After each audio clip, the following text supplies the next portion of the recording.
Hello दोस्तों, स्वागत है एक बार फिर से आपका मेरे चैनल पे लीगल न्यूज़ 127 पे। दोस्तों, आज की वीडियो में मैं बात करूंगी। मेरे पास ऐसे बहुत सारे मेरे सब्सक्राइबर के कमेंट आते हैं कि मोस्टली ये वीडियो उन पतियों के लिए है जो अपनी पत्नियों से प्रताड़ित होते हैं। तो वो ये कन्फ्यूजन में रहते हैं कि हम सेक्शन 9 का केस लगाए या डिवोर्स का केस लगाए। बहुत सारे ऐसे क्वेश्चन आते हैं, क्यों कन्फ्यूज होते हैं। अब देखो, मैं एक मैसेज या कि जरिए के तरह तो मैं समझ नहीं पाती क्या सिचुएशन चल रही है, आपका क्या केस है, तो मैं किस तरीके से एडवाइस दूं कि आपको तलाक करना चाहिए, ये सेक्शन 9 लगाना चाहिए। तो बहुत सारे ऐसे पति होंगे जिनके सेम सिचुएशन से गुजर रहे हैं और वो कंफ्यूज हो जाते हैं कि हम कौन सा केस करें, सेक्शन 9 का या तलाक का। वैसे तो मैंने वीडियो बनाई है इससे रिलेटेड, बट आज मैं एक डीपली में आपको समझाऊंगी कि सेक्शन 9 का केस आपको कम करना चाहिए और तलाक का कब करना चाहिए, जिससे आपकी सारी कंफ्यूजन दूर हो जाएगी। तो चैनल पे नए जुड़े हैं तो चैनल को लाइक करना, शेयर करना, सब्सक्राइब करना बिल्कुल मत भूलिए। साथ ही बेल आइकन दबा दीजिए ताकि आपको टाइम टाइम पे मेरे वीडियो की नोटिफिकेशन मिलती रहे। ज़्यादा से ज़्यादा लोगों तक शेयर करिए ताकि और भी लोगों तक पहुँचे और उन्हें भी हेल्प मिल सके। तो देखो दोस्तों, एक्चुअली इस पे ना जैसे दो तरीके के, मैं बोलूँ कि इंसान होते हैं। जो हस्बैंड होते हैं, दो तरीके की उनकी सोच रहती है। एक तो होते हैं पहले इमोशनली जो सोचते हैं कि जो सोचते हैं कि भाई रिश्ते में थोड़ी सी गुंजाइश बचती है, हमें सेक्शन 9 का केस कर देना चाहिए, क्या पता वाइफ वापस आ जाए। दूसरा ये, अगर पत्नी ने उस पर केस कर दिया है 498 का, तो वो सोचते हैं अब हम अपराध की श्रेणी में आए हैं, मतलब पत्नी ने केस कर दिया है, अब हमारे साथ ये हो जाएगा वो हो जाएगा। तो क्या किया जाता है कि उनको ना डर को दिखाकर उनके साथ जबरन क्या होता है, सेक्शन 9 का केस करवाया जाता है कि भैया अब आप ये सेक्शन 9 का केस कर दो, इससे ये हो जाएगा वो हो जाएगा, ठीक है। और दूसरी तरफ अगर मैं बात की जाऊँ ना, पत्नियां ये सोचती है, कई को तो पता नहीं होता कि वो 498 का पता कि केस क्यों करती है। उनकी भी गलती नहीं होती। वो ये क्या सोचती है कि भाई पति ने तेरे पे सेक्शन 9 का केस कर दिया है, अब मतलब वो तुझे फंसाएगा, ये करेगा वो कर देगा।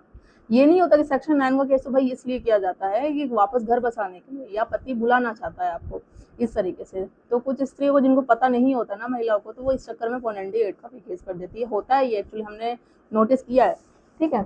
अब हम बात करते हैं मेन पॉइंट पे, सेक्शन 9 का केस कब किया जाएगा और तलाक का केस कब किया जाएगा। तो मैं वन बाय वन आपको डिटेल्स में बता दूँ। पहले हम बात करते हैं सेक्शन 9 का केस।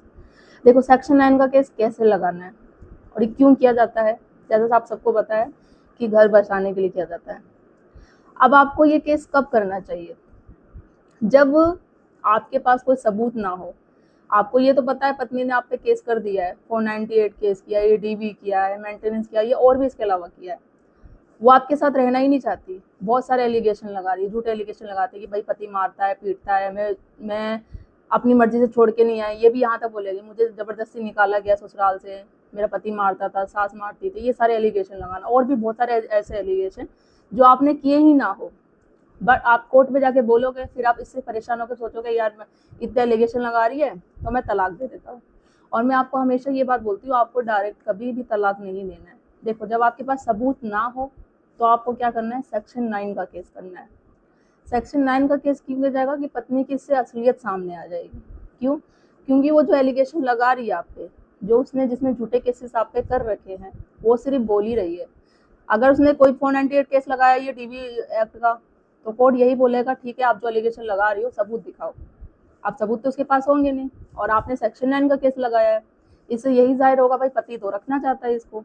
अब आप वही दिखाएंगे, देखो मैंने तो सेक्शन 9 का केस कर रखा है, कोर्ट को पत्नी को नोटिस भी गया कि आपको 3 मंथ के अंदर आपको वापस जाना पड़ेगा, पर पत्नी फिर भी नहीं आई। आप ये भी जाकर कोर्ट में बोलोगे कि ऐसे ऐसे पत्नी नहीं आए, या वो जब भी आती है कभी आने के लिए फोर्स करती नहीं है, या बोलती कभी नहीं है, बस आरोप पे आरोप लगाए जा रही है, झूठे एलिगेशन और केसेस भी लगाए जा रही है। तो इससे क्या होगा, कोर्ट के सामने भी पत्नी की असलियत सामने आ जाएगी कि वो रहना चाहती नहीं, और आपके पास सबूत था नहीं तो आप डायरेक्ट डिवोर्स दे नहीं सकते।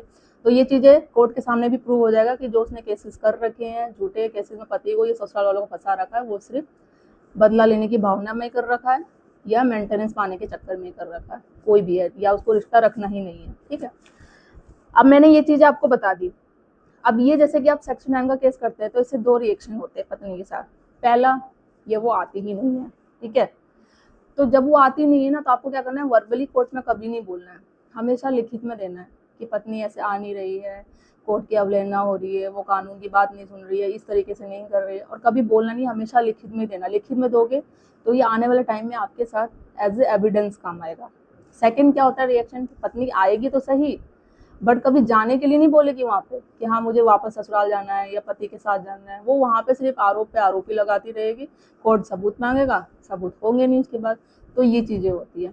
ऑटोमेटिक क्या होगा, पत्नी का जो असली चेहरा है ना वो कोर्ट के सामने ही आ जाएगा, और जो उसने 498 या जो भी केसेस कर रखे हैं ना, कोर्ट को खुद पता चल जाएगा इसने सिर्फ किस लिए केसेस कर रखे हैं, झूठे हैं, और आपके फेवर में ही जाएगा। और 1 साल कंप्लीट होने के बाद जो ये गैप होगा, जब पत्नी फिर भी नहीं आएगी, उसके बाद आपको सेक्शन 9 की डिग्री मिल जाएगी।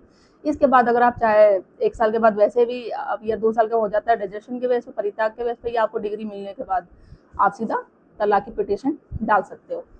अब हम मेन बात करते हैं कि अब तलाक का केस कब किया जाए।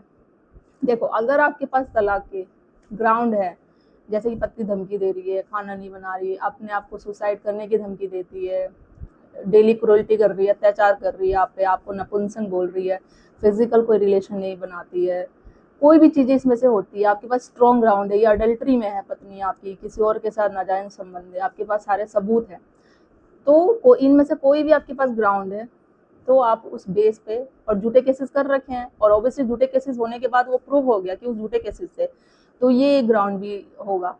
तो इन सब ग्राउंडों के बेस पे इनमें से कोई भी होता है तो आप तलाक की पिटीशन डाल सकते हैं। और बस होना क्या चाहिए, आपके पास सबूत होना चाहिए। जो भी आप क्रूरल्टी बता रहे हो, जिस ग्राउंड पे आप तलाक की पिटीशन फाइल कर रहे हो, वो सब आपके पास सबूत होना चाहिए। और ड्राफ्टिंग में ये जो सारी बातें आप कह रहे हो वो सब चीज़ें मेंशन होनी चाहिए। ये नहीं कि जैसे मैंने अभी कल परसों एक वीडियो बनाया था कि लोग होते हैं कि जो मोस्टली जो एडवोकेट होते हैं, जो उनका फॉर्मेट सेम ही होता है तो उसी पे करते हैं, बट आपको उसमें देखना है कि आप जो चीज़ें बता रहे हो उसमें चीज़ें लिखी है या नहीं लिखी, और वही जाके आपको कोर्ट में भी, जज के सामने भी सारी चीज़ें बोलनी है।